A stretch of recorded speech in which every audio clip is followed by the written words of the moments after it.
Welcome back to an episode of Steelers Afternoon Drive. I'm Zachary Smith. No Alan Saunders again today. So joining me, Nick Farabaugh of Steelers Now as well. What's going on, Nick? Not much, man. Not much. Fourth day of OTAs today. It's all good. Not much is happening over there this week. It just becomes more and more lax the more deeper you get into OTAs until mandatory minicamp, and then we restart this whole clock again. Before training camp, and so not a ton to talk about from live OTAs today, but it's going well. It was gorgeous out today. We had a nice breeze right off the river, so I wasn't There we go. baking in the sun. I thought that was a nice change. Yeah, there we go. Nick, one thing that I do want to bring up, if you guys didn't already watch the practice report, the post practice report with Nick and Alan, be sure to go and check that out once you're done watching this. But one of the things that you guys touched on in there, which I feel like, as much as like we could get some type of news in OTAs, this kind of falls into that bucket, is Troy Fautanu taking first team reps at right tackle to start off this week. So I don't know. How did he look there? What were your takeaways with him? I don't want to say moving up in the pecking order, but getting some reps with the first team. Yeah, I'm not sure you can call him moving up. I think there were some, circumstances that allowed him to. Unfortunately, that I can't reveal. But Okay. Fautanu, uh, how did he look? I mean, he's playing patty cake, bro. It's hard. He got in front of everybody, basically. That's what I would say. Mhm. But you don't really block much, when you don't have pads on. So it's really just more about mirroring and your athleticism, getting to your spot, et cetera, et cetera. I thought he looked good doing that. I think he's a supreme athlete for the position. Yeah. Dude, I got a great quote from Braden Fajoko today about him. I just like from a defensive perspective, I thought it was funny because he's a rare athlete, I think, for the position. Yeah, he said he's a special athlete. You look at him, he's athletic, he's built well, and he has damn tree trunks for legs. So I I think that's love Braden Fajoto, by the way. I think he's one of the funniest dudes on the team. dude, his Twitter is a hidden gem, by the way. Yeah. Yeah. Um, Very much hidden. I don't think people realize that that's actually him. yeah, no, it's So him. that's It's probably him. why. Yeah, it's him, but it's great. And Fahoko is a dude that is very intelligent and astute to this stuff. So, you know, Fautanu has looked really, as you would think he has looked on film. I don't think we're going to really find out how far along he is until right away. He's getting like mentorship from like 20 different angles. James Daniels, Isaac Sayamalo, Dan Moore's with him a ton. I really respect Dan Moore for that. Yeah.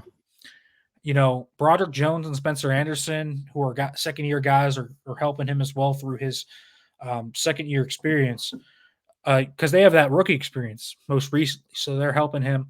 So Mhm. really, it's all coming together. We'll kind of see how quickly they put him, squarely in the first team. I expect that to be at some point in training camp, but for right now, we're on the right side. He expects to get work on the left side at some point as well. So I think they're going to experiment a little bit with, who goes where, what the best configuration of those guys is. But I think everything's going fine for their first round pick right now. And you know how highly I think of Troy Fautanu. Yeah, absolutely. Also, as we were talking there, it kind of made me think of something else you guys mentioned in there. And you and Alan during that post practice video. Spencer Anderson no longer focusing on tackle at all, just an interior guy. Yeah, that's all he's doing right now. He told me today he was told to focus on guard and center. Mm, Which okay. that's interesting to me Yeah. because why, I guess. There's not an obvious hole at guard and center. Um, Right. and what it speaks to me is, you know, there's going to be a competition for those spots down the pecking order a little bit. Anderson's a guy that can play all five spots, but probably did project better as a guard or a center in the NFL. I would He agree. played a Yeah. lot more tackle last year, but I think they're interested to see what a guy like Dylan Cook looks like this year. Um, I really they have a lot of tackles on the team. They just have like so many tackles for the depth, and so there are going to be a lot of tackles that are just going to be cycling through.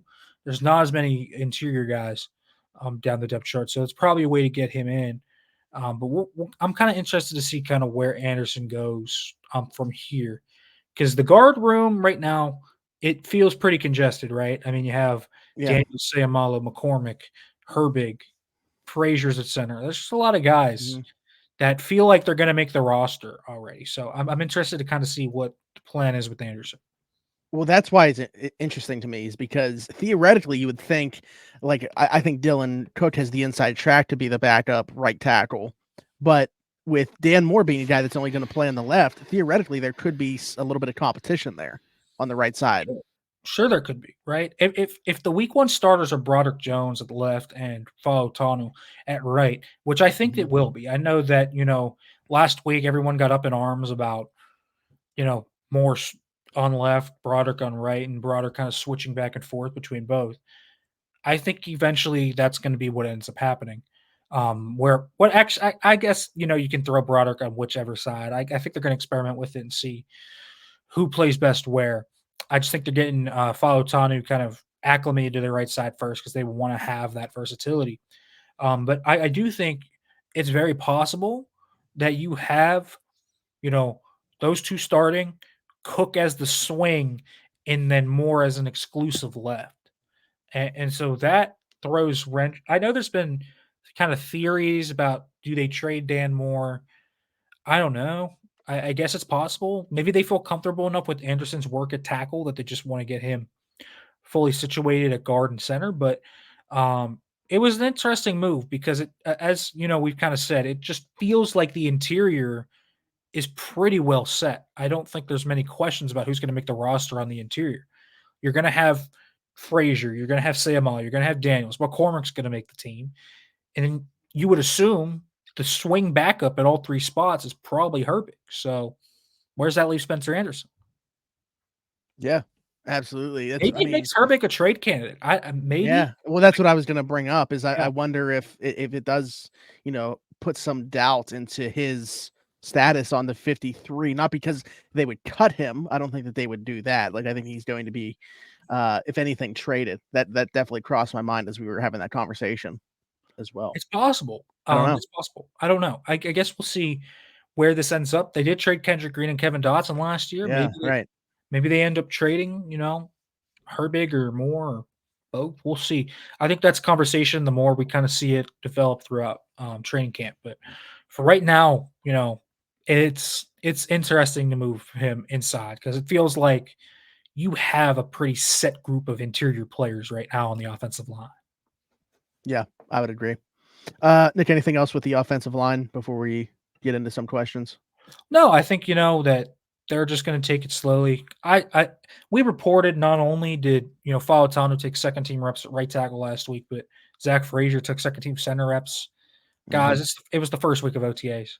Um, it's just going to Yeah. take time. They make the rookies earn it a little bit. I remember, seeing guys that eventually started as rookies not get significant playing time with first team reps at all. I don't think Keanu Benton got significant first team reps for a while. I know he Yeah. didn't like start week one, but he played a lot. So we'll kind of see. But I do expect Frazier and Fautanu to start week one. I'd be surprised if they weren't starting. There we go. Nick, I actually want to start with a question from yesterday's YouTube video, the afternoon drive that somebody has here. Berg Sports Fan said, and this is interesting because I don't think we've been asked something like along these lines. A lot of people say that Tomlin really shines during training camp, and you see his coaching style kind of come to fruition there. What, if anything, can you say about the way that he digs his heels in at OTAs that kind of sets the tone for the season? Um, hmm. Tomlin's coaching style really shows out at camp. I would agree. OTAs is a little bit more laid back. He doesn't take it seriously because I don't think anyone takes OTA seriously. It's more about, OTAs is more about putting the fundamentals on the paper. So what you're usually going to see in OTAs is Tomlin yelling the Tomlinisms you hear all the time. Talk about ball security. He does that every single day, and they run ball security drills every single day. So I think that is kind of where he shines. Like his basic Hmm. tenets are set at this time of year. I really think this actually gives the assistant coaches time to shine. That's where I really love it because we get the longest indie periods of the season during this time of year, OTAs and minicamp. And I'm talking 35, 40 minutes of just indie. So, you'll be watching Eddie Faulkner with the running backs for 40 minutes. Like it's different than it would be. And Tomlin, roams around and he'll go from the DBs to the running backs to the receivers to the D line and yell whatever. He'll yell at the D lineman, violent hands or whatever. Someone messes up, Tomlin will rib them. But I think it's more about laying the foundation. This is about install. I think this year it's about offensive install specifically. They need to get, Arthur Smith's new offense. So Arthur Smith is the one shining. I see his personality come through. And we talked about, how him and Zach Azani kind of have shined already through the first week of OTAs. So this is really where the coaching, the assistant coaches really kind of pop.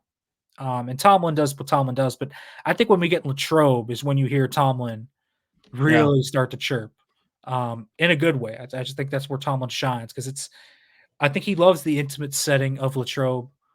It's one of those old-timey traditions in football. There's not many of those anymore. Like, there's not a lot of old-time traditions anymore. The Steelers have been going to Latrobe forever, and I think he loves the intimate experience of getting to spend a month just with these guys, getting to know them, and so I think that's where he really shines. Cool. Yeah, I like that question. I mean, I don't know that we've been asked something along those lines, so that's good stuff.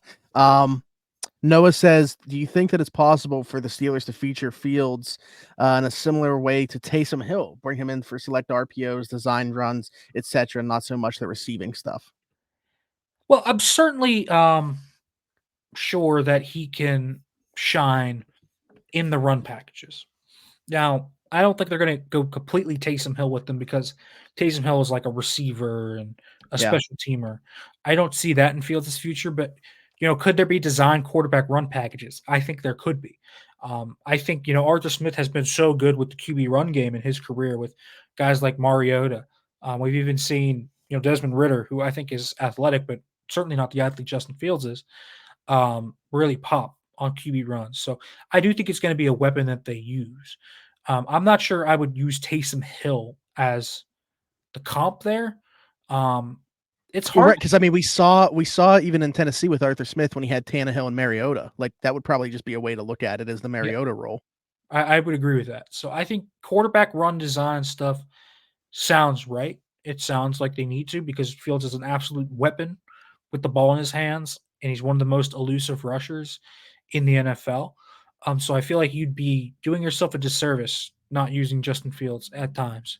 So I can see them using that a little bit. Now, I don't think it's going to be a full blown Taysom Hill role, but yeah, I think there will be a Justin Fields package if that's what if that's what the theory Yeah. is. I think that will be a thing. Sure. Yeah, I tweaked that a little bit to make it kind of like how I felt the question should have been asked, but we appreciate the question, Noah, nonetheless. Patrick says, what is the chance that we sign Michael Thomas?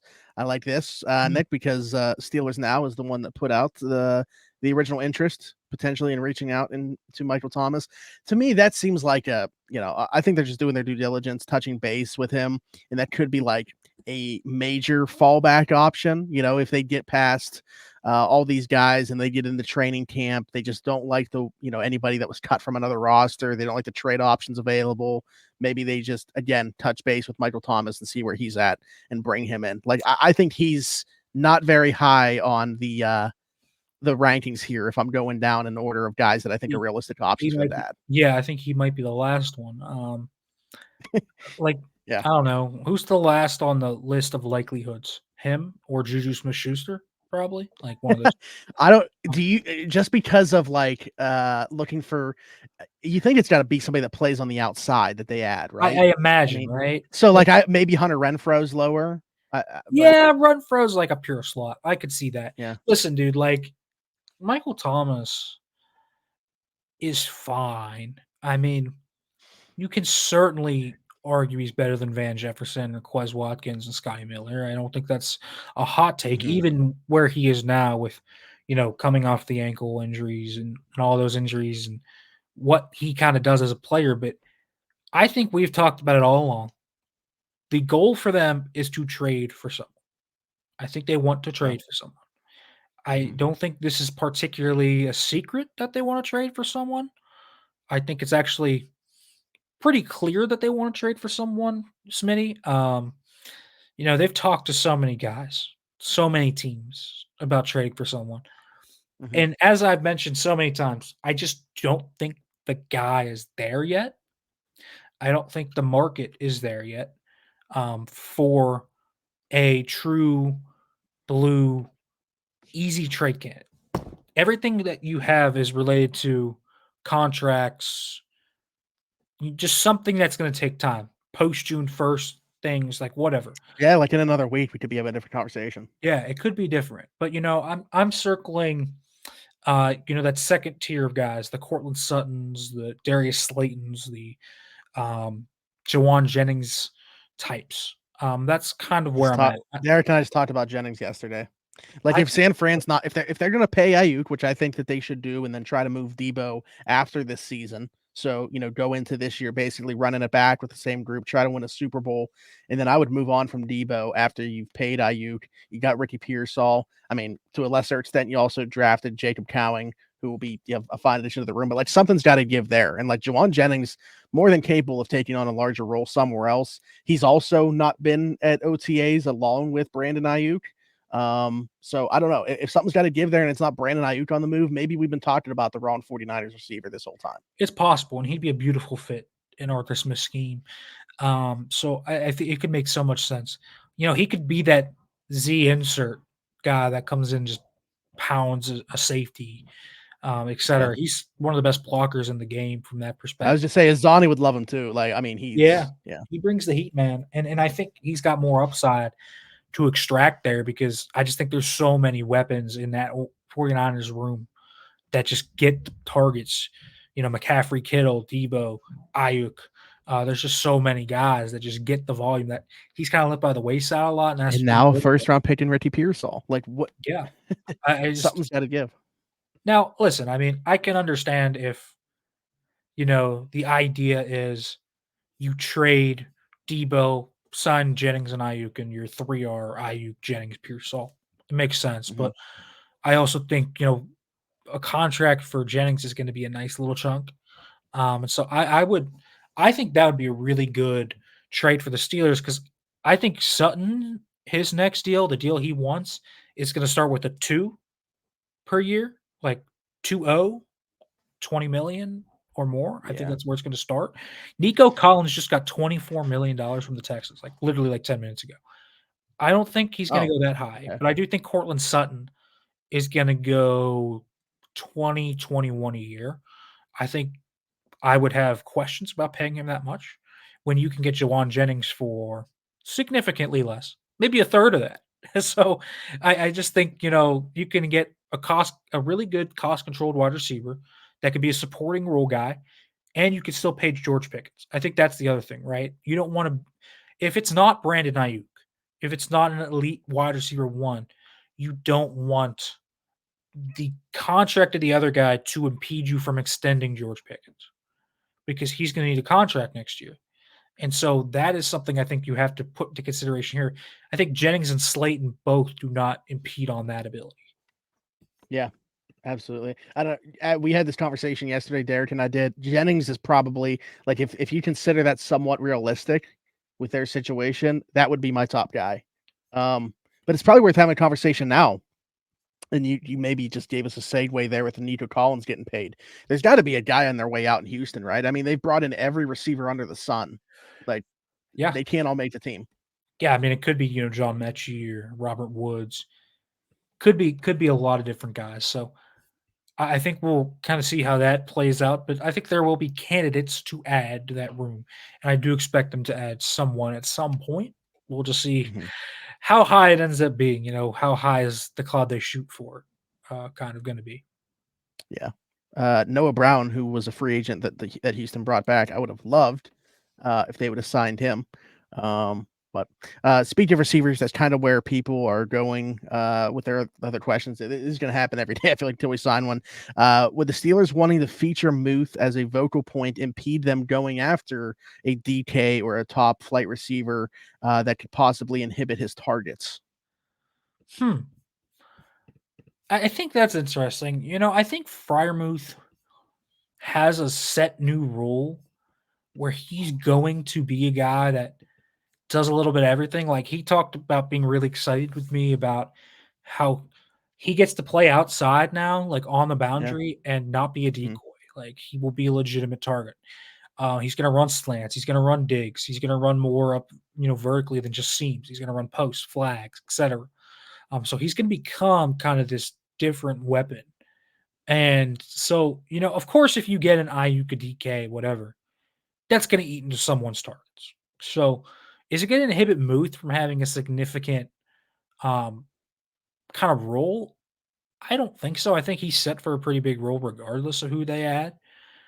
It might take away, more from like Roman Wilson, I think, Yeah. or someone like that, um, Mhm. and take a little bit of GP's workload probably off as well.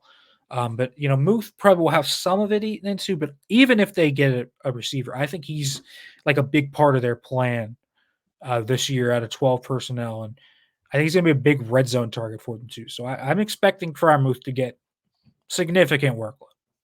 I agree. I mean, even if you look at like philosophically, now, of course, like the roster construction could end up being a bit different from what Arthur Smith has had in the past, but like we know how tight ends have been featured in Arthur Smith's offense. I don't know that like the personnel is necessarily going to immediately change that. Yeah, I don't think that's gonna immediately change it. Now, I know there's the joke that, Jonnu Smith was getting the football and Kyle Pitts wasn't. I know Mhm. that was like a thing, but you look at his under his guys, guys like Jonnu, guys like Kyle Pitts, um, guys like Delaney Walker even had a really good years. And so I think Move's gonna be very much the same. Yeah, I agree. Um, and then this one's interesting. Is there a possible scenario where Justin takes over mid-season as the starter and Steelers still end up in the playoffs? This comes from Jay Primetime. Okay, I'll ask you this. Last OTAs, if I said Kenny Pickett, Mitch Trubisky, and Mason Rudolph are all gonna start games next year Right. and make Yeah. the playoffs, would you have believed me? Um, yes, there's a scenario, is what I'm trying to say. Yeah, I mean, we've seen the quarterback play like, even prior to last year, like, they've been competitive regardless of the quarterback play for the last half decade. It's I been mean, wild to watch, but they've been yeah, competitive. So, yeah. yes, there's a scenario I think where that happens. Um, and is he taking over mid-year because Russ was bad, or did Russ get injured, or what was the reason? So, I mean, if you're talking mid-season and Russ has played fine, they're 4-2, and Fields has to take over because Russ is done for the year or something. Like, yeah, they can make the playoffs.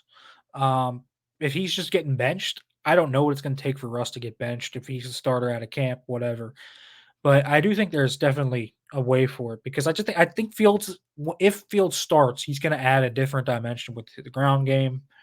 And I don't think I think we would agree personally that Wilson and Fields are not so far apart talent wise. Like, I will contend, and I think this is going to be a serious battle in training camp. I know, you have a lot of others that are saying no, that's not going to happen. We've even had comments that say, that's not going to be a competition. The vibes I'm getting is it's definitely going to be a competition. Um, Justin Fields is going to get a legitimate chance to win this job. Now, what I will say is, I think Russ has to do things to lose it. Like, Mhm. I think if Yeah. Russ, stays status quo and just does what he does, he'll probably win it. But I think this is going to be a legit chance for Fields to earn it. I really do. So, yeah, there's a scenario where he takes over midseason and they're in the playoffs. I don't think that's far fetched at all. This same topic I feel like keeps popping up. I mean, Alan talked about, people kind of underrating the chances of seeing a significant amount of Justin Fields in 2024. Derek and I talked yesterday about like, is it a legit QB competition? And while we like on the surface said no, we basically said the same thing you just did. Like Russ is probably going to have to lose the job and B, very poor in training camp in the preseason, along with Justin being very good in those two areas in order for that to happen. Like I think if it's even close, but you could say Justin was better, Russell still ends up being the starter. That's basically what I'm getting at here. That's Yeah, my point of view. I think that's probably about right, but I do think Fields is gonna have a chance to win this job. I do. I don't think it's a decided thing. And, I know a lot of people, like, point last year to, like, Broderick not starting right away, Joey not starting right away, Mhm. and, like, in training camp, those guys were not appreciably better. That was rookies growing into Yeah. becoming very solid players. So, Russ and Fields are different. Like, these are both vets. It's gonna be a little different. Uh, Mhm. same thing with the 22 quarterback, competition. Mitch was kind of in this boat where I think if you ask Tomlin now, Mitch was in pole position to win that job. And while he probably wasn't the best quarterback at camp that year, he didn't lose it. So that's really where we're at with that. So if Fields plays extremely well and Russ has a bad camp, bad preseason, I think Fields can win this job. And if he does have a good camp and Russ plays bad, I don't think the leash is going to be super long. They do not have loyalty to Russell Wilson. They are paying him the Yeah. veteran minimum. Right. It doesn't. I even have heard this. What if they promised him the starting job? Even if they promised him the starting job, even if they promised Russell Wilson the starting job, if he sucks by week 4, what loyalty do they have to him? They don't. He's here for 1 year on the vet min. 1 year. So, both of them are here for 1 year. Neither has loyalty going either way. Like, the same thing could go back the other way. If Fields starts the year and sucks, Russ could take over. Like, it could be like you can do it either way. There's no loyalty to either of these quarterbacks this year. They're a 1 year rental. Let's see what we got. Let's roll the dice. That's what it is. I think that's why it's so intriguing to me. One via trade, one via free agency, but neither are, guaranteed to be on the roster in 2025. Which makes it just like all the more intriguing to see the way that this is going to play out. But yeah, very well could see both. And I think that people are kind of underrating the idea of that happening. Yeah, I do, man. Like, I really think that Fields can win that job. I'm like, I think it's an underestimated thing. I really do. So, like, we'll see what ends up happening with that entire thing, but I think it's a competition. This is probably the last thing I want to bring up is my who knows when Derek's going to be back on here. I wish we had like a set schedule of when we knew he was going to be because somebody wanted like a follow-up answer. We'll see how well we can cover it. But Derek and I had a conversation yesterday about Patrick Queen, just adding context to the whole conversation about like him not being good until Roquan got there. Well, he also came into the league as a 20-year-old. And you're talking about a guy that was flourishing basically the NFL at 22 afterwards. So how much of that was really playing next to Roquan and how much was just like figuring things out at the NFL level and being to play up to speed and things like that. But somebody, anyways, question based off that, the PT context about how long it takes linebacker draft picks to add value begs the question about whether drafting Peyton Wilson was a mistake. Love the guy, but we're still sitting here with question marks at receiver and slot cornerback, and he's an older player. Thoughts? I mean, listen, if Holcomb's not ready for week 1, they needed another linebacker. I don't think that was much of a question. And Mhm. the idea that people will throw out is to sign Quan. What does Quan look like after a torn Achilles? I think that's, another question. So Yeah. I don't think we can like look at it like that. Yes, you're sitting here right now with slot questions, receiver questions. There's also multiple options on the free agent market in the slot corner market. It's not that hard to find a good slot corner. Like, it's not.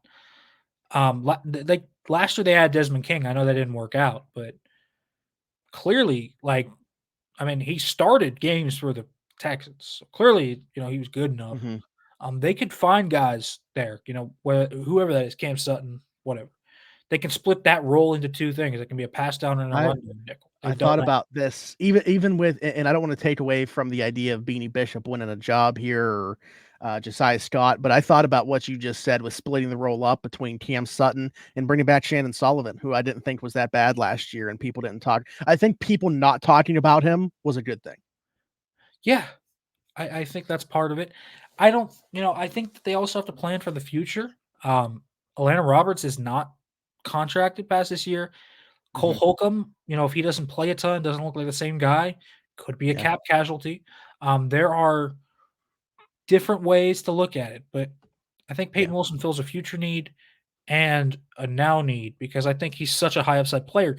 I'm not even sure, that they went into the draft. I know they looked at a lot of linebackers, but I don't think they went in there like 100% deciding that they were going to take a linebacker. I just think when you are at pick 98 and Peyton Wilson falls to you, it's a Yeah. BPA pick. And so you Mhm. take him there. I think the more interesting question is going to be down the road um, where you look at the McCormick pick fitting in personally. Like that's where I think it's going to be like, Yeah. I like Mason McCormick and I really like the pick. But if he doesn't turn out, to be a good player and you missed on a good receiver or a good slot, that's going to be the question. Yeah. No, that's a good point. I think too, the other part of this, the age was brought up. You're talking about 24-year-old rookie and Peyton Wilson, where Patrick Queen was 20 years old. So Peyton Wilson's played a lot more football. Patrick Queen had like 7 starts in college before being drafted to the NFL. Of course, it was going to take him more time to figure out. Now, there's obviously still going to be a growing period for Peyton Wilson going from college to the NFL, but he's got a lot more ball under his belt than Patrick Queen did when he became an NFL rookie. So I think that's going to be part of the growing pains in the process too. I think that he has a better shot of figuring it out quicker than Patrick Queen did. Yeah. Not to say he's going to be the same player, but just like He's gonna be playable. nurtured in an environment where he doesn't have to play significant snaps right away. He doesn't have to green Yeah. dot. He's Queen, he has Roberts. If Holcomb's ready, he has Holcomb too. I mean, he's just in Mhm. an environment where they can slowly put him in. Like their plan, to slowly trickle in guys last year, it probably did benefit guys like Joey Porter Jr. I think their plan was that they were going to get base level play from Levi Wallace and Patrick Peterson, and they just didn't. I think that's what went wrong there. And so, they had to insert him pretty like very early. Even I don't know, if their ideal plan for some of these guys like Peyton Wilson is to throw him in there right away. It's just to have a small role, special teams, maybe a dime, dime linebacker, etc. Like let's let the guy slowly catch on and more and more and more. The longer it goes on, he'll get more reps. I expect them to take that approach with the guys Roman Wilson down in this draft class. Yeah, I agree. There we go. Good stuff, Nick. As always, tell the people where they can find you. Yeah, you can find me on Twitter X at Farabaugh Make sure to read the stuff over at SteelersNow.com. And more importantly, as well, make sure to like, comment, subscribe, turn on the notification bell on the YouTube channel. There we go. Like Nick said, do not let Nick down. Be sure to like, subscribe, and hit that notification bell. Like he said, hit us in the comments as well with some questions. Let us know your thoughts on anything that we talked about on this episode, what you want to see on a future episode, all that good stuff and more.